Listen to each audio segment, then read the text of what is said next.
Hi there, I'm Emily Schaller, and you're watching the RoxyF Boltcast. Before we get started, there's a few things we need to go over. First off, nothing on this podcast should be considered medical advice. Medical advice should only come from your doctor. Views expressed on this podcast are solely opinions of the guest and not necessarily opinions of myself or the RoxyF Foundation. Enjoy this episode of the RoxyF Boltcast. This episode of the RoxyF Boltcast is sponsored by Vertex Pharmaceuticals. Hi everybody, my name is Jerry Cahill. I'm from Brooklyn, New York, and I was diagnosed with cystic fibrosis at age 11. Today I am 68 years old. I'm 68 and feeling great.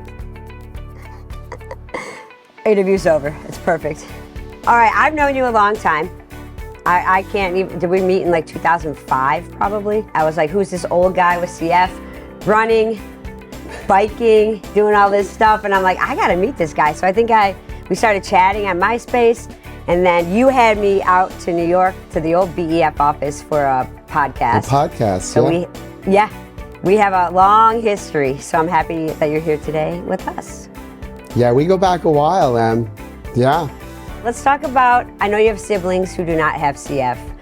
What was your diagnosis story, and when you were diagnosed eventually, how did it impact your childhood, but then your family, and how they treated you with that diagnosis? So I was diagnosed at 11. So I was diagnosed late. I have 3 older brothers, younger sister, younger brother. I'm the only one that has cystic fibrosis. And when I was growing up, before I was diagnosed, I was told I had asthma, bronchitis, allergies, and I was sick a lot. Pneumonia, flus, colds, everything all the time. So finally, I was in the hospital once, and there was a doctor there, because I grew up in the dark ages with cystic fibrosis. Yeah. They did a sweat test. It came back as a positive negative. So they retested me and it came back positive.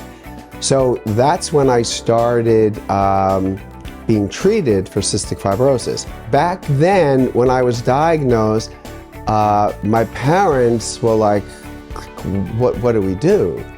So my mom wanted to put me in a bubble because the doctor said, just keep Jerry comfortable at home. Don't worry, he's not gonna live very long. Life expectancy is 16. And my father was like, well, Jerry's gonna spend time with his brothers. Now, my 3 older brothers, they played sports. So I had no alternative. My father was like, you'll be with your brothers and you'll play sports. So it was all about the family being together. We went to football. Football, my brother was a halfback, scored touchdowns. My father put me on the team, told the coach, Jerry's gonna be like his brother. So I didn't play much, but if my brother scored 6 touchdowns, they were winning by a lot. My father stood on the hill we had a German Shepherd, and he'd have this little sign that he would give to the coach, and that meant put Jerry in. I would sit there at the end of the bench praying that my brother would stop scoring touchdowns. For some reason, I decided, because somebody said, oh, join cross country. They don't cut anybody. Everybody's on the team. It's joined cross country. Now here I am, this CF for coughing, hacking, running cross country. Long story short, I ended up becoming a pole vaulter in high school. And the most interesting thing is that back then, nobody talked about people with CF exercising, but I did it, and it was the single most important thing in my life that kept me healthy, kept my lungs clear. Your parents right away put you in, and that's, if that wouldn't have happened, if they wouldn't have pushed you into sports, and then you discovered cross-country pole vaulting, especially in the dark ages with CF, so there is truth to that exercise, right? Oh yeah, if I didn't exercise, I don't know if I would be here today and overcome as many obstacles that I have. I've run a few marathons. I do a lot of biking. but it's always been, and for pole vaulting, we did a lot of running, we did weightlifting. So, my life was all about sport. I mean, life is sport to me.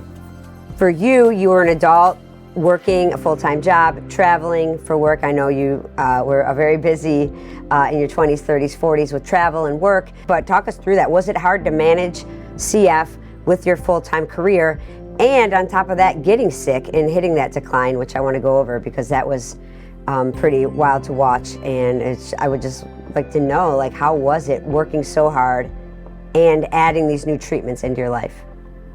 Again, I'll use that word. It was daunting, because with cystic fibrosis back then, it was progressive. So I worked, I had a career that I worked and loved and was passionate about in the apparel industry. Did quite well. I was promoted from sales to sales manager to VP of sales. But my life in CF didn't stop. And I was going to work, I was traveling, I'd pack all these drugs, these medications, and travel. And in the apparel industry, it's nonstop. I was hitting 2 cities in a day with my boss. I'd have to go out and entertain customers. And I'm not recommending this to people, but listen, I'm single, it was survival. I had to make a living. And I'd go home, do IVs, the next morning get on another flight, get up even earlier to do the IVs. And it was like juggling 10 balls at once, and then trying to keep a very positive attitude and, hi, it's like, you're a jack in the box. All of a sudden you pop out. Yes. Good morning. Oh, it's nice to see you. Meanwhile, and a lot of these times, Em, you don't feel well when you have, an infection and, you're on IVs. But, I just had to plow through it. But it wasn't easy. And the interesting part about it, which I'll tell now, is I was getting sicker and sicker. My lung function was dropping. And my doctors finally said, well, we need to research and look into a transplant. But I kept thinking, I'm going to exercise more, it's going to get better, but it doesn't. It got to the point that I had to jog with oxygen. I had a little oxygen tank, a backpack, one of those Camelbacks. I put a little tank in and I would go out because I was obsessed with fitness, that I had to stay healthy to keep my lungs clear. Bottom line is there's only so much that you can do. And then my doctors said to me, look, it's time. And I remember I got a call. And so I had to go in to the hospital. I had 6 dry runs, which means you get a call, you go there, and then you wait. And I remember going there with my family, and then they came in and said, I'm sorry, it's not a go. And I was like, what do you mean it's not a go? Well, when they viewed the lungs, they weren't good. There was too many contusions. You go home now, right? Another time, it was another dry run. So then the final call, I was working at the foundation, and they called me, and I remember saying, look, are you sure this is going to happen? And I'm at work now, and they're like, yes, the offer looks really good. Dr. Sonnet wants you to come in. So I remember going home because I had a feeling this was the real deal. And I did everything you shouldn't do. I said, I'm going to go for a quick jog. I put my tank on because I thought this might be my last jog. And I did that. And my reading glasses were broke because I wear reading glasses. I went to the pharmacy, got some reading glasses, those cheap pair. Went home, took a shower, everything. I didn't have my go bag. And then I remember texting the world, oh, it's a go, I'm going in. And they came in then, and I remember they gave me, they give you your first anti-rejection pill. They rolled me into the operating room, and then it really hit me. I mean, there was people all over, anesthesiologists, and that's all I remember. And then I woke up, and I remember when I woke up telling the doctor, that you stuffed these lungs in my chest.